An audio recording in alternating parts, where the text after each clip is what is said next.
Hey, on se rejoint aujourd'hui pour une nouvelle vidéo. Et aujourd'hui, c'est pas un téléphone, c'est une tablette. C'est la Doogee. Alors là, hop là, T30 Pro. Voilà, je vais faire comme ça, je sais pas comment le mettre. Ou sinon, je l'enlève du champ, ça sert à rien. Donc c'est bon, c'est similaire, hein, c'est pareil, Doogee, que ce soit tablette ou téléphone, ce sera testé de la même façon. Il n'y a que l'autonomie ou une tablette, ben, ça dépend de l'utilisation que vous en faites. Voilà, c'est tout. Allez, on commence directement par les caractéristiques et le design. Là, déformation professionnelle.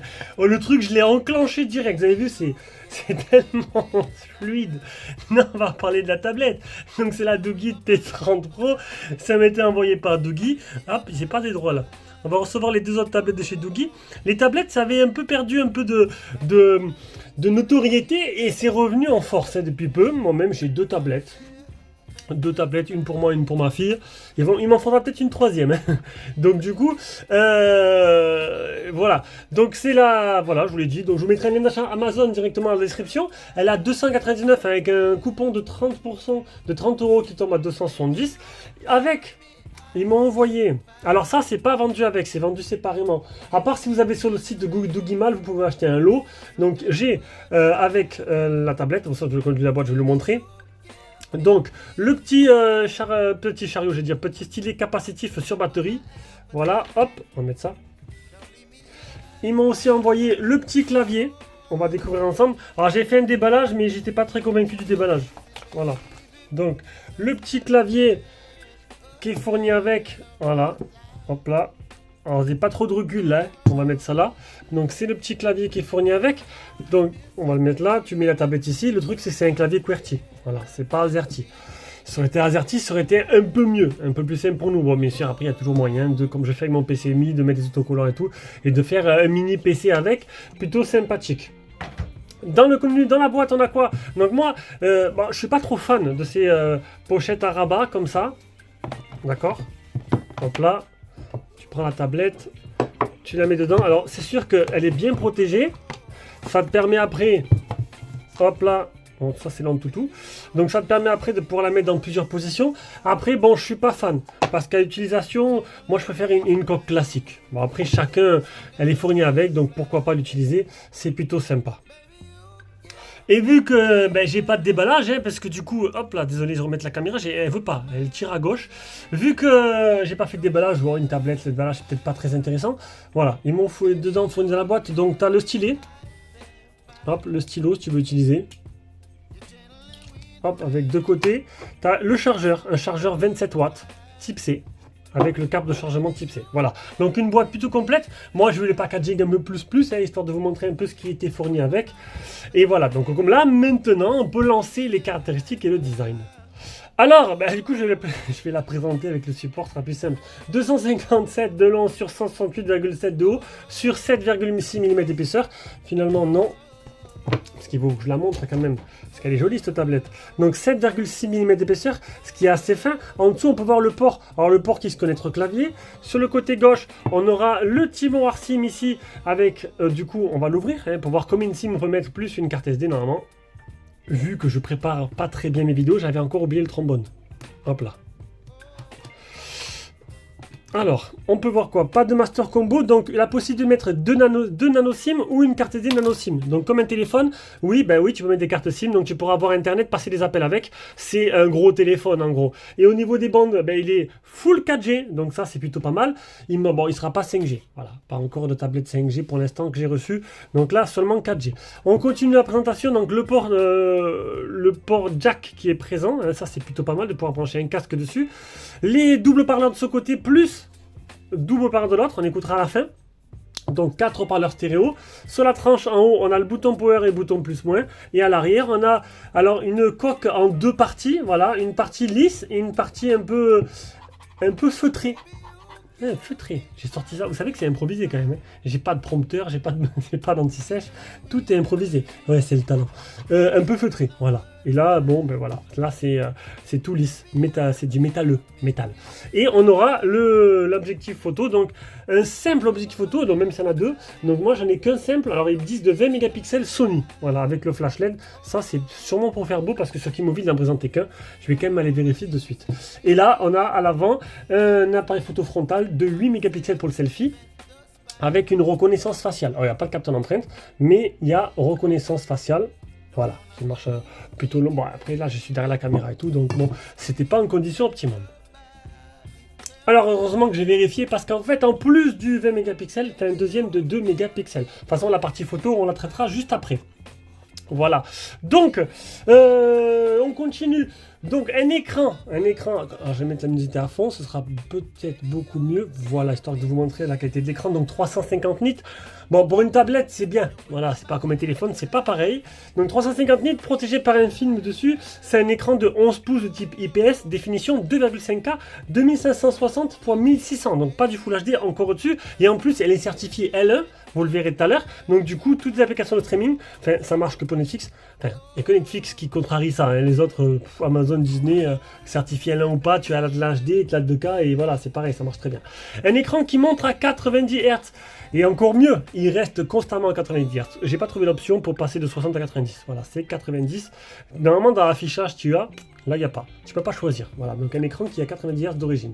Le tout animé par un Helio G99, donc c'est le Mediatek, avec un Mali G57 pour la partie graphique, 8 Go de RAM, 256 de mémoire interne, et ils expliquent qu'en fait, en gros, tu verras tout à l'heure, tu peux ajouter, bien sûr, tu peux ajouter du stockage en RAM. Du coup, tu peux monter jusqu'à 15 Go en ajoutant 7 Go des 256 pour la RAM. Ça te fait 15 Go de RAM, 250, et du coup, ça te fait plus que 249, je dis pas de bêtises, mémoire interne. Bon, ça suffit largement. Une batterie 8580 mAh, recharge rapide 27 watts, le Bluetooth 5.2, et voilà pour les caractéristiques.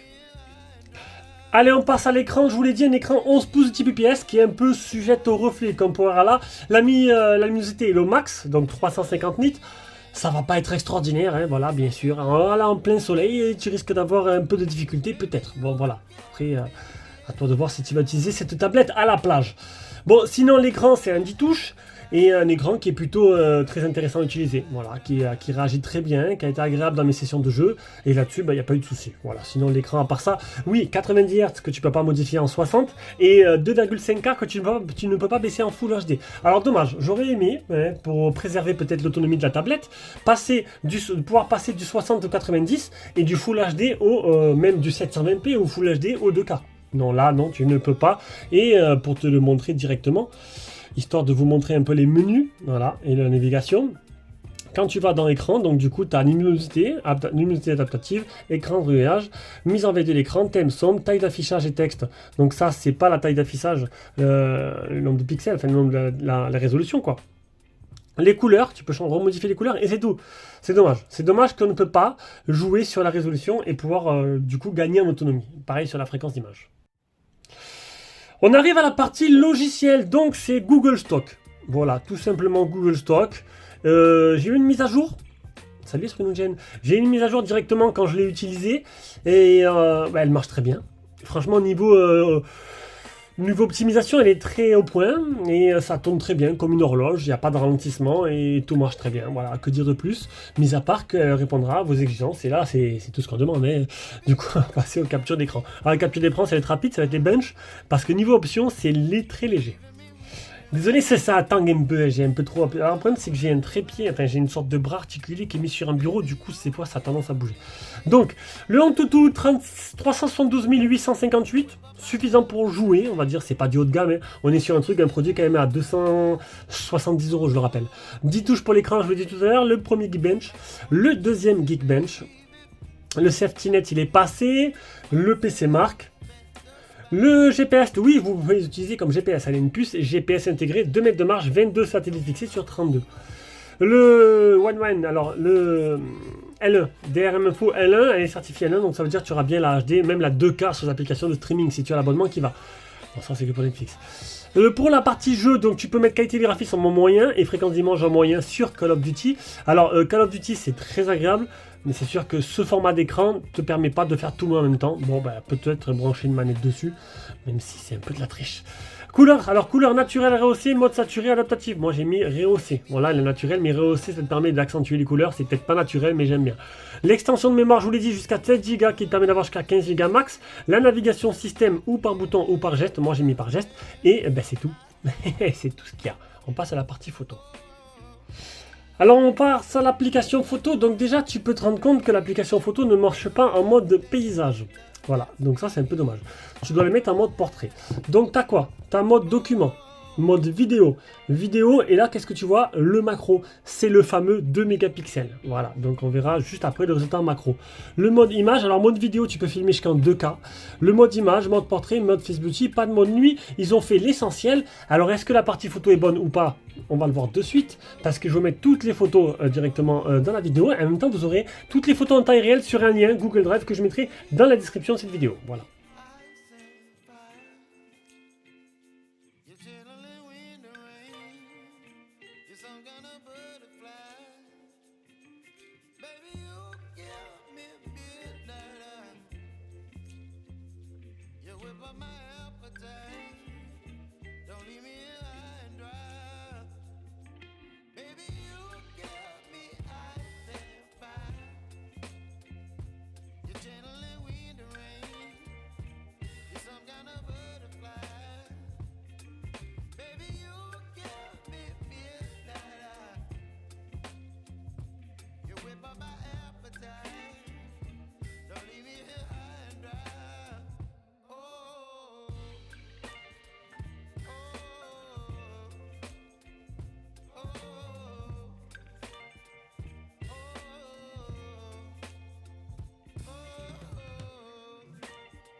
Allez, on se rejoint pour faire un petit bilan de l'appareil photo 20 mégapixels. Donc là, je parle avec la caméra, je me enregistre avec et je me filme avec l'appareil photo frontal. Donc, au niveau des photos, donc pour une tablette, ben, c'est plutôt correct. Franchement, là, on est sur un truc qui, d'habitude, les tablettes, c'est pas la photo qui est le plus optimisée, mais là, non, ça va. J'ai réussi à faire des photos plutôt sympas, les couleurs sont assez respectées, et la mise au point, l'autofocus marche très bien. Quand on clique sur l'écran, on a vraiment bien l'autofocus qui est fait au bon endroit. Le vent ne m'a pas permis de faire des photos sur des sujets comme des fleurs et tout, avec de belles couleurs. C'est assez compliqué, il y a du Mistral depuis plusieurs jours. Ça, faut vous en fouter. Donc vous aurez d'autres photos. Mais sinon voilà, des couleurs respectées, une bonne luminosité, de belles photos. Même si c'est pas extraordinaire, on va dire que pour une tablette, pour le rapport prix, ce sera largement suffisant. Pour le macro, c'est plus anecdotique, il est présent, mais voilà, il faudra prendre un peu de patience pour avoir quelque chose de plutôt clair.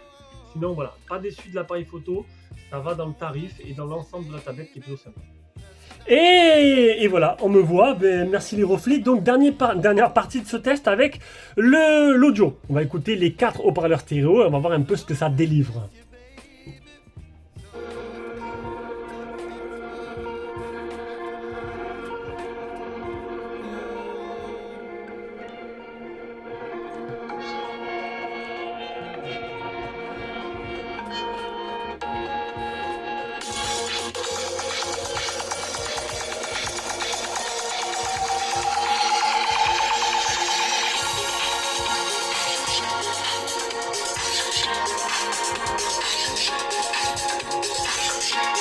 Le son est bon, il est puissant. Alors niveau profondeur, il faudra repasser, c'est beaucoup d'aigus, pas trop de grave.